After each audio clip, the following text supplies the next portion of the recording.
Hər bir sahə inkişaf etdikcə yalnız texniki tərəqqi ilə kifayətlənmir, həm də öz mədəniyyətini, kollektiv yaddaşını formalaşdırır. Dəmir yolları da istisna deyil.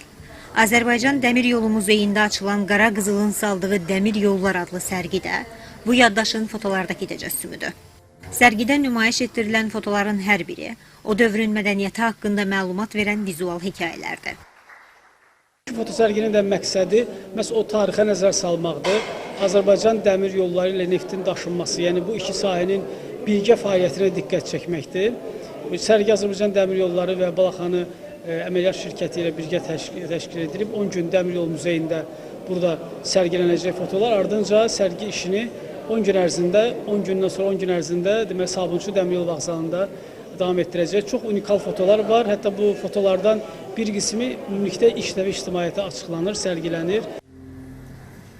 Qara Qızılın saldığı Dəmir Yollar adlı fotosərginin açılış mərasimi video çarxla başladı. Azərbaycan dəmir yollarının keçmişi və zəfərdən sonra başlayan bərpa ilə beynəlxalq yük daşımaların əhəmiyyətli dərəcədə sürətləndiyi vurğulandı.